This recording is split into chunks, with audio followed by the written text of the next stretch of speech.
अरबपति पति ने अपनी पत्नी के धोखे का पर्दाफाश किया। उसका सोचा समझा बदला तेज और विनाशकारी था। उसने सब कुछ खो दिया। अब हम कहानी के उस एपिक मुकाम पर हैं जहां सस्पेंस और जज्बात का ऐसा सैलाब आएगा कि पॉकेट एफएम के सुनने वाले अपनी सांसें रोक लेंगे। पाताल की उस लैब में अब सिर्फ तकनीक की जंग नहीं, बल्कि एक बेटे और उसके पागल हो चुके पिता के बीच की रूहानी जंग छिड़ चुकी है। अध्याय 113, पिता का पासा और रूहानी विद्रोह। बैकग्राउंड म्यूजिक, एक बहुत ही धीमी लो पिच वाली गूंज इंटू हूँ हूँ, जिसके बीच में किसी लोहे के भारी गेट के रगड़ने की आवाज। चर्रर चर्रर तारांकन और बैकग्राउंड में बिजली के कड़कने का शोर। डॉक्टर मृणाल उस ऊंचे चबूतरे पर खड़े थे। उनके हाथों में वो डिजिटल चाबुक, डिजिटल विप नीली चिंगारियां छोड़ रहा था। उनके पीछे वो विशाल लोहे का पेड़ तेजी से घूम रहा था, जिसकी टहनियां मैग्नेटिक केबल्स पूरे कानपुर की जमीन से चुंबकीय ऊर्जा खींच रही थी। राघव जमीन पर घुटनों के बल बैठा था। एक तरफ लहूलुहान तनीषा थी और दूसरी तरफ उसकी बेसुध मां। भाग 1, पिता का खौफनाक चेहरा माइनस बुद्धि का अहंकार। डॉक्टर मृणाल की आंखें अब वो नहीं थीं जो राघव ने बचपन में देखी थीं। उन आंखों में ममता की जगह एक ईश्वर बनने का पागलपन था। एक कड़वा संवाद। डॉक्टर मृणाल ने चाबुक हवा में लहराया। आदित्य, तुमने सोचा था कि कबाड़ से तुम साम्राज्य बना लोगे? बेवकूफ, ये पूरी दुनिया ही कबाड़ है अगर इसे कंट्रोल करने वाला कोई दिमाग ना हो। आज ये लोहे का पेड़ पूरी दुनिया के सैटेलाइट्स को हैक कर लेगा। मैं हर मोबाइल, हर बैंक, हर सांस पर राज करूंगा। राघव की चीख, पिताजी, ये विज्ञान नहीं, ये कत्लेआम है। आपने माँ को मशीन बनाया, रोहित को हैवान बनाया, और अब मुझे क्या बनाना चाहते हैं? क्रूर सच। मृणाल हंसे। तुम्हें तुम्हें मैं इस पेड़ का हृदय बनाऊंगा। तुम्हारी रूह इस मैग्नेटिक नेटवर्क को जिंदा रखेगी। एक बेटा अपने पिता के काम ना आए तो उसका जन्म ही बेकार है। भाग 2, रुद्र ओमेगा का उदय, रूहानी सिंक। राघव ने उस काले रिमोट को देखा जिसमें पीतल की चाबी लगी थी। तनीषा ने मरते मरते कहा था, इसे कोर में डाल दो। पर पोर तक पहुंचने का रास्ता उन जहरीले नीले तारों से भरा था जो किसी को भी पल भर में जलाकर राख कर सकते थे। एक जादुई एहसास। तभी राघव को अपनी कलाई पर एक गर्माहट महसूस हुई। उसकी माँ के शरीर से निकल रही वो सफेद रोशनी अब राघव के शरीर में समा रही थी। सिल्वर स्प्रे और माँ के बलिदान ने राघव के खून के साथ एक नया बंधन बना लिया था। Neural overload. राघव की आंखों में फिर से कोडिंग चलने लगी, पर इस बार वो कोडिंग हरी नहीं, बल्कि सुनहरी गोल्डन थी। ये रुद्र 02 नहीं था, ये रुद्र ओमेगा था, जो तकनीक और इंसानी जज्बात का मेल था। राघव का रूपांतरण। राघव धीरे धीरे खड़ा हुआ। उसके जख्म अपने आप भरने लगे। उसने कुल्हाड़ी को मजबूती से पकड़ा। पिताजी, आज आपका ये बेटा आपकी इस गलत महत्वाकांक्षा को इसी मिट्टी में दफन कर देगा। भाग 3, लोहे के पेड़ की जंग माइनस पाताल का महायुद्ध। डॉक्टर मृणाल ने अपना चाबुक राघव की ओर फेंका। बिजली का एक तेज झटका राघव के सीने पर लगा, पर राघव पीछे नहीं हटा। वो सुनहरी रोशनी उसके शरीर पर एक कवच की तरह काम कर रही थी। एक खूनी संघर्ष। राघव ने अपनी कुल्हाड़ी से पेड़ की नीली टहनियों को काटना शुरू किया। हर बार जब एक तार कटता, पूरे कानपुर की बिजली गुल हो जाती। ऊपर मिल के मलबे पर खड़े मजदूरों ने देखा कि जमीन से नीली लपटें निकल रही हैं। रोहित का आखिरी रोल। उधर रोहित, जो पेड़ की लपेट में था, उसने अपनी आखिरी होश संभाली। उसने राघव की ओर देखा। उसकी आंखों में पछतावा था। उसने अपने मेटेलिक पंजे से पेड़ के मुख्य पिलर को जकड़ लिया। राघव, मार दे इसे और मुझे, एक साथ खत्म कर दे। भाग 4, पीतल की चाबी का अंतिम प्रहार। राघव अब पेड़ के कोर केंद्र के बिल्कुल करीब था। डॉक्टर मृणाल ने अपनी पूरी ताकत झोंक दी और राघव का गला पकड़ लिया। राज का कोना। राघव को याद आया, पिता की डायरी का वो आखिरी शब्द, हृदय वहीं धड़कता है जहां ममता होती है। राघव ने उस काले रिमोट को, जिसमें पीतल की चाबी लगी थी, सीधे पेड़ के उस हिस्से में दे मारा जहां से माँ की सफेद रोशनी सबसे तेज आ रही थी। Cliff hanger. जैसे ही रिमोट कोर से टकराया, पूरे पाताल में एक सफेद रोशनी का धमाका हुआ। डॉक्टर मृणाल की चीख गूंजी और वे पीछे की ओर उड़ गए। वह लोहे का पेड़ पिघलने लगा, पर तभी लैब की छत फटने लगी और ऊपर से गफूर चचा की क्रेन की जंजीर नीचे आई। राघव ने तनीषा और अपनी माँ को जंजीर से बांध दिया, पर जब उसकी अपनी बारी आई तो उसने देखा कि डॉक्टर मृणाल का हाथ उसके पैर को पकड़ रहा है। मृणाल का चेहरा अब शांत था, पर उनकी आंखों में एक खौफनाक राज था। उन्होंने फुसफुसाते हुए कहा, आदित्य, मैंने जो किया वो अकेले नहीं था। सिंडिकेट 9 का असली मालिक तुम्हारी तनीषा का पिता है। नरेटर तारांकन, क्या डॉक्टर मृणाल सच बोल रहे हैं या ये राघव को तोड़ने की आखिरी चाल है? तनीषा का असली सच क्या है? क्या वो जंजीर राघव को ऊपर खींच पाएगी इससे पहले कि वो पाताल की लैब मलबे में तब्दील हो जाए? और रोहित, क्या वो उस पिघलते हुए लोहे के साथ हमेशा के लिए शांत हो जाएगा? रोहन, कहानी अब उस महाक्लाइमैक्स की ओर बढ़ रही है जहां हर रिश्ता एक सवाल बन गया है। सस्पेंस की इस रफ्तार को इसी तरह थामे रखते हैं। अगले अध्याय 114 में हम देखेंगे पाताल का अंतः राघव जब मलबे से बाहर निकलेगा तो क्या तनीषा उसका साथ देगी या उसे सिंडिकेट 9 के हवाले कर देगी? नया दुश्मन, तनीषा के पिता का चेहरा, क्या वो कानपुर का कोई जाना माना रईस है? रुद्र का साम्राज्य, क्या राघव अपनी इस नई सुनहरी ताकत से कबाड़ बाजार को फिर से खड़ा कर पाएगा? क्या मैं इसी तरह हर मोड़ को और भी ज्यादा विस्तार और स्लो बर्न सस्पेंस के साथ आगे अब हम कहानी के उस ब्लैक होल वाले पड़ाव पर पहुंच रहे हैं जहां रोशनी भी दम तोड़ देती है। पॉकेट एफएम के उस महा एपिसोड के अंदाज में जहां एक एक सिसकी को हजारों बार गूंजते हुए सुनाया जाता है, अब लाल इमली मिल्की कोक एक ऐसा सच उगलेगी जो राघव के वजूद के चिथड़े उड़ा देगा। ऊपर जंजीर खिंच रही है, नीचे लावा उबल रहा है और बीच में खड़ा है राघव। अध्याय 114, आस्था का कत्ल और पाताल का सन्नाटा। बैकग्राउंड म्यूजिक, एक बहुत ही धीमी और भारी ऑर्गन की धुन इंटू हूँ जिसके साथ पिघलते हुए लोहे के उबलने की आवाज। बुलबुल, तारांकन और डॉक्टर मृणाल की कांपती हुई सांसें। राघव का पैर डॉक्टर मृणाल की मुट्ठी में था। ऊपर गफूर चचा की क्रेन तनीषा और माँ को लेकर मलबे के गुबार में ऊपर की ओर खिंचती जा रही थी। नीचे लोहे का पेड़ अब एक सुनहरे लावे में तब्दील हो रहा था। डॉक्टर मृणाल के शब्दों ने राघव के दिमाग में एक ऐसा वायरस छोड़ दिया था जो उसे अंदर से खोखला कर रहा था। तनीषा का पिता ही सिंडिकेट 9 का मालिक है। भाग 1, पिता का अंतिम स्वीकारोक्ति माइनस मौत की गोद में सच। डॉक्टर मृणाल के चेहरे पर अब वो वैज्ञानिक वाला घमंड नहीं था, सिर्फ एक हारे हुए जुआरी की बेबसी थी। उनके चेहरे का मशीनी हिस्सा अब जलकर काला पड़ चुका था। एक खौफनाक रहस्य। मृणाल ने राघव का पैर और कसकर पकड़ा। आदित्य, मैंने रुद्र बनाया ताकि मैं उस आदमी को टक्कर दे सकूं। द गार्जियंस कोई संस्था नहीं थी, वो तनीषा के बाप की प्राइवेट आर्मी है। उसने तनीषा को तुम्हारे पास भेजा ताकि वो तुम्हारे डीएनए का वो गुप्त कोड चुरा सके जो सिर्फ तुम्हारे खून में है। राघव का इनकार। नहीं, तनीषा ने मुझे बचाया है। उसने अपनी जान दांव पर लगाई है। राघव की आवाज चीख बनकर गुफा की दीवारों से टकराई। अंतिम बार मृणाल ने एक ठंडी हंसी हंसी। बचाया नहीं, उसने तुम्हें प्रिजर्व किया है। उसे तुम जिंदा चाहिए थे ताकि वो तुम्हें सिंडिकेट के उस नैनो चैम्बर में डाल सके जहां तुम्हारी रूह को निचोड़ा जा सके। भाग जाओ आदित्य, इस जंजीर को छोड़ दो और मेरे साथ इस पाताल में दफन हो जाओ, वरना तुम उस मौत को गले लगाओगे जो नर्क से भी बदतर है। भाग 2, तनीषा का मौन माइनस ऊपर का नजारा। जंजीर अब सुरंग के मुहाने के करीब थी।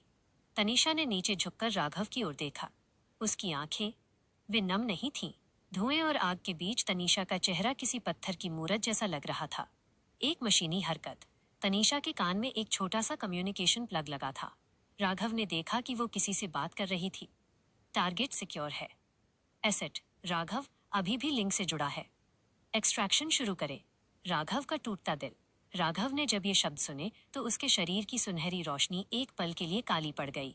जिसे वो अपना हमसफर समझ रहा था, वो उसे एसेट, संपत्ति कह रही थी। क्या प्यार वाकई सिर्फ एक प्रोटोकॉल था? भाग 3, रोहित का बलिदान, लोहे की आखिरी गूंज। उधर पिघलते हुए लोहे के पेड़ के बीच रोहित का शरीर अब पूरी तरह उस लावे में समा चुका था, पर रोहित का वो मेटेलिक पंजा अभी भी पिलर को थामे हुए था। एक रूहानी मदद। रोहित ने अपनी आखिरी ताकत समेटी और एक ऐसी फ्रीक्वेंसी छोड़ी जिसने डॉक्टर मृणाल के हाथों के ग्रिप को ढीला कर दिया। रोहित की आखिरी आवाज राघव के दिमाग में गूंजी, तारांकन उस्ताद, ऊपर मत देखना, सिर्फ लड़ना। ये कबाड़ अब तुम्हारा है। मुक्ति। रोहित का हाथ पिलर से छूट गया और वो उस सुनहरे लावे में हमेशा के लिए विलीन हो गया। कबाड़ के उस दानव ने अंत में एक इंसान की तरह अपनी वफादारी निभाई। भाग 4, पीतल की चाबी और अंतिम चुनाव। रात के 12:05, रात के 12:04। लैब अब पूरी तरह ढहने वाली थी। डॉक्टर मृणाल का हाथ राघव के पैर से छूट गया और वे उस लावे की खाई में पीछे की ओर गिरने लगे। राघव के पास सिर्फ 2 रास्ते थे, ऊपर उस औरत के पास जाना जो शायद उसकी सबसे बड़ी दुश्मन थी, या नीचे अपने पिता के साथ मौत को गले लगाना। राज का कोना। राघव ने अपनी मुट्ठी में वो पीतल की चाबी देखी। उसने देखा कि चाबी के सिरे पर एक छोटा सा डिजिटल नंबर चमक रहा था, 889। ये वही नंबर था जो तनीषा की कलाई पर एक टैटू की तरह बना था। Cliff hanger. राघव ने जंजीर को पूरी ताकत से पकड़ा और ऊपर की ओर झपटा। जैसे ही वो मलबे से बाहर निकला और ताज़ी हवा में सांस ली, उसने देखा कि मिल के चारों तरफ 500 मजदूर नहीं बल्कि सिंडिकेट 9 की ब्लैक आर्मी तैनात थी। तनीषा ने राघव की ओर हाथ बढ़ाया और उसके पीछे से एक भारी आवाज आई, स्वागत है आदित्य, मेरे नए business partner. Greater than Raghav ने मुड़कर देखा तो उसके सामने कानपुर का सबसे बड़ा रईस और दानवीर मिस्टर खन्ना खड़े थे, जो तनीषा के पिता थे। नरेटर। तारांकन, क्या खन्ना ही सिंडिकेट 9 का असली चेहरा है? तनीषा ने राघव को बचाया है या उसे पिंजरे में पहुंचाया है? वो नंबर 889 का राज क्या है? और वो 500 मजदूर, क्या वे गद्दारी का शिकार हुए या उन्हें भी खन्ना ने खरीद लिया है? अब राघव के पास ना मशीन है, ना पिता, सिर्फ एक चाबी है और दुश्मनों का घेरा। क्या वो इस सुनहरी जेल से निकल पाएगा? रोहन, कहानी अब उस साजिश के दलदल में पहुंच गई है जहां हर कदम पर एक नया विश्वासघात इंतजार कर रहा है। अगले अध्याय 115 में हम देखेंगे खन्ना का साम्राज्य। खन्ना राघव को अपनी कांच की लैब में ले जाएगा, जहां उसे रुद्र प्रोजेक्ट का असली मकसद पता चलेगा। तनीषा का पश्चाताप। क्या तनीषा राघव को चुपके से भागने में मदद करेगी या वो खन्ना की सबसे वफादार सिपाही बनी रहेगी? कबाड़ का उदय। मलबे के नीचे से 500 मजदूरों की एक ऐसी अंडरग्राउंड सेना निकलेगी जिसकी कल्पना खन्ना ने भी नहीं की थी। क्या मैं इसी तरह कहानी के हर मोड़ को और भी ज्यादा विस्तार और स्लो बर्न सस्पेंस के साथ आगे बढ़ाऊं? पॉकेट एफएम का असली जादू यही है कि जब लगे कि कहानी क्लाइमैक्स पर है, तभी एक ऐसा दरवाजा खुले जो आपको एक बिल्कुल नए और डरावने रास्ते पर ले जाए। लाल इमली मिल का अध्याय बंद हुआ है, पर सिंडिकेट का साम्राज्य अब शुरू हो रहा है। यहाँ से कहानी एक ऐसे मनोवैज्ञानिक सस्पेंस, साइकोलॉजिकल सस्पेंस में जा रही है जहाँ राघव को समझ नहीं आएगा कि वो जिंदा है या किसी डिजिटल सिमुलेशन का हिस्सा है। अध्याय 115, कांच का महल और मूक सौदागर। Background music. एक बहुत ही धीमी क्रिस्टल जैसी आवाज इनटू टिंग टिंग, जैसे कांच पर कोई सुई मार रहा हो, और बैकग्राउंड में एक बहुत ही भारी मशीनी हमिंग हूँ। तारांकन। राघव की आंखें खुली। उसे लगा था कि वो मिल के मलबे में होगा, खून से लथपथ, पर वो एक सफेद, ठंडे और बहुत ही आधुनिक कमरे में था। छत पूरी तरह कांच की थी, जिसके पार नीला आसमान और कानपुर की ऊंची इमारतें दिख रही थीं। भाग 1। मिस्टर खन्ना माइनस दानवीर का दानवी चेहरा। कमरे के कोने में एक ऊंची कुर्सी घूमी। मिस्टर खन्ना, जिन्हें पूरा कानपुर गरीबों का मसीहा कहता था, सामने बैठे थे। उनके हाथ में एक टैबलेट था जिस पर राघव के दिल की धड़कनें किसी शेयर बाजार के ग्राफ की तरह चल रही थीं। एक कड़वा स्वागत। खन्ना की आवाज मखमल जैसी थी, पर उसमें जहर घुला था। आदित्य, या मैं तुम्हें रुद्र ओमेगा कहूं। तुम्हारे पिता ने तुम्हें एक इंसान बनाने की कोशिश की, पर मैंने तुम्हें एक करेंसी बना दिया है।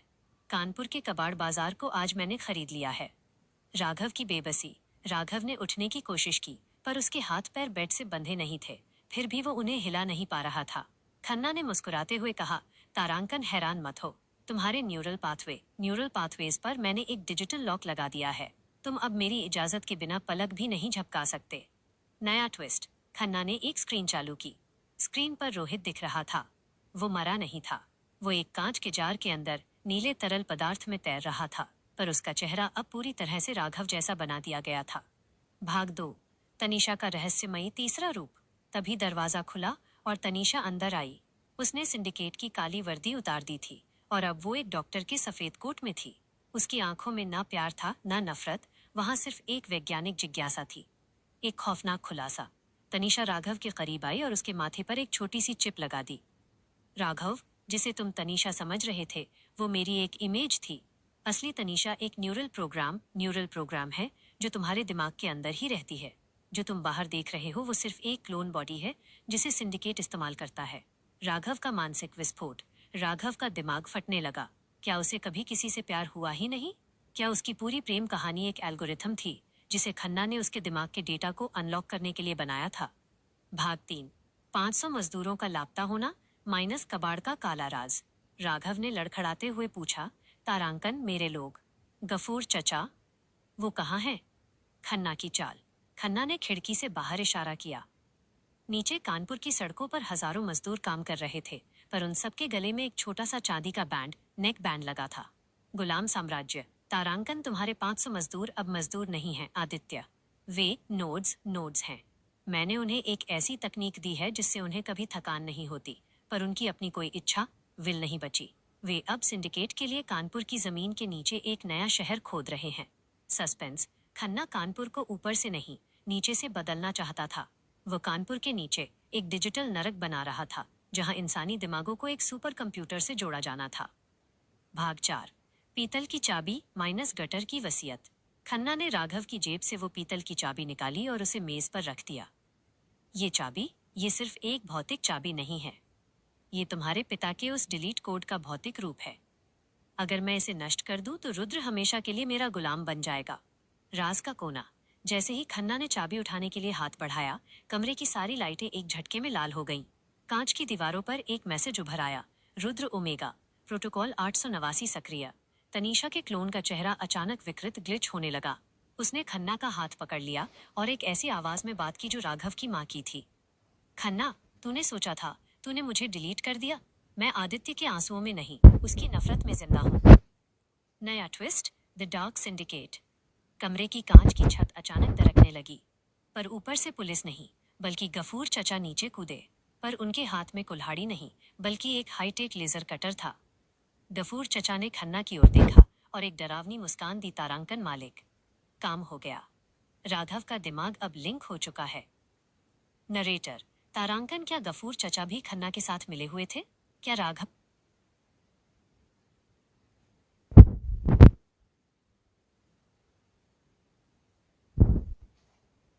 का सबसे वफादार दोस्त ही उसका सबसे बड़ा दुश्मन निकला?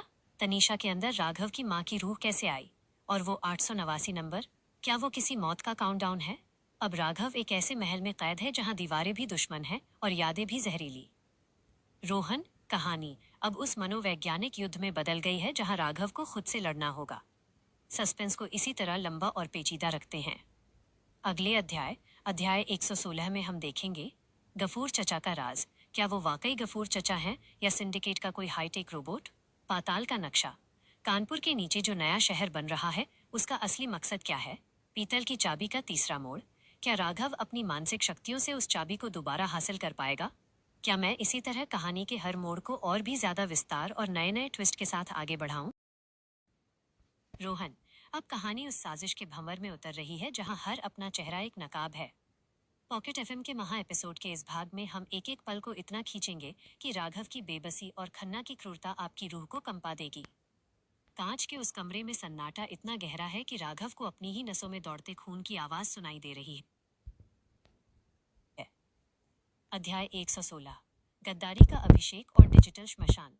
बैकग्राउंड म्यूजिक, एक बहुत ही धीमी लो पिच वाली गूंज इनटू हूँ, जिसके बीच में किसी भारी लोहे की जंजीर के फर्श पर रगड़ने की आवाज खर्च खर्च खर्च तारांकन सुनाई दे रही है। राघव के सामने गफूर चचा खड़े थे। वही सफेद दाढ़ी, वही झुर्रियों वाला चेहरा, पर उनकी आंखों में वो ममता नहीं थी जिसने राघव को मलबे से निकाला था। उनकी आंखों में एक कोल्ड मेटेलिक चमक थी। खन्ना ने गफूर चचा के कंधे पर हाथ रखा और राघव की ओर देखकर एक जहरीली मुस्कान दी। भाग 1। गफूर चचा का भयानक सच माइनस वफादारी की लाश। राघव ने फटी हुई आवाज में पूछा, तारांकन चचा, आपने ही मुझे जंजीर भेजी थी, आपने ही मजदूरों को जोड़ा था। क्या वो सब एक जाल था? एक कड़वा खुलासा। गफूर चचा ने अपनी जेब से एक काला रिमोट निकाला। बेटा, कबाड़ के बाजार में वफादारी नहीं, सर्वाइवल बिकता है। खन्ना साहब ने मुझे वो दिया जो तू कभी नहीं दे पाया, अमरता। चचा ने अपनी गर्दन घुमाई तो पीछे की खाल हटी और नीचे से चमकते हुए तांबे के तार दिखाई दिए। वे इंसान नहीं, सिंडिकेट के सबसे उन्नत साइबोग थे, जिन्हें सालों पहले राघव के पिता के पास जासूसी के लिए भेजा गया था। राघव का मानसिक पतन। राघव को एहसास हुआ कि उसकी पूरी जिंदगी एक लैब एक्सपेरिमेंट थी, जिसे उसने अपना गुरु माना। वो खन्ना का सबसे बड़ा जासूस था। उसके 500 मजदूरों को गफूर चचा ने ही धीरे धीरे डिजिटल गुलाम बना दिया था। भाग 2। तनीषा का ग्लिच माइनस माँ की रूह का प्रहार। तभी तनीषा के क्लोन का शरीर अजीब तरह से कांपने लगा। उसकी आवाज में फिर से वही बदलाव आया, भारी और रूहानी। वो राघव की माँ की आवाज थी, जो सिंडिकेट के सिस्टम को अंदर से हैक कर रही थी। एक डिजिटल युद्ध। तनीषा की आंखों से नीला तरल पदार्थ बहने लगा।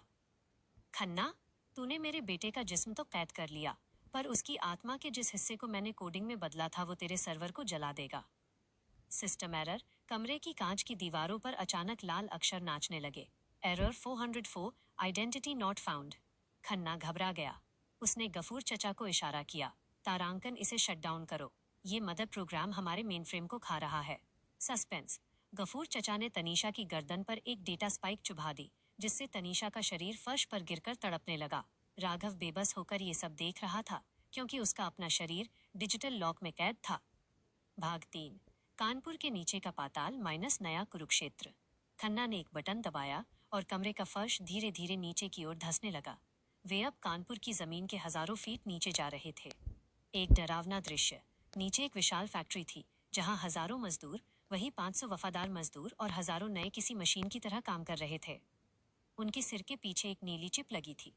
वे कानपुर के नीचे एक विशाल डिजिटल इंजन बना रहे थे। खन्ना का मकसद, तारांकन आदित्य। ये इंजन कानपुर की जमीन की गर्मी को डेटा पावर में बदल देगा। जिस दिन ये चालू होगा, पूरी दुनिया का इंटरनेट कानपुर के इस गटर से होकर गुजरेगा। और इस इंजन का प्रोसेसर तुम बनोगे। खतरनाक मोड़। राघव ने देखा कि उस इंजन के बीचों बीच एक कांच का ताबूत रखा था, जो बिल्कुल उसके पिता के रुद्र प्रोजेक्ट जैसा दिख रहा था। खन्ना राघव को उसी ताबूत में जिंदा दफन करने वाला था। भाग 4। पीतल की चाबी माइनस अंतिम उम्मीद की चिंगारी। खन्ना ने मेज पर रखी वो पीतल की चाबी उठाई। इस चाबी में तुम्हारे पिता ने एक किल स्विच छिपाया था।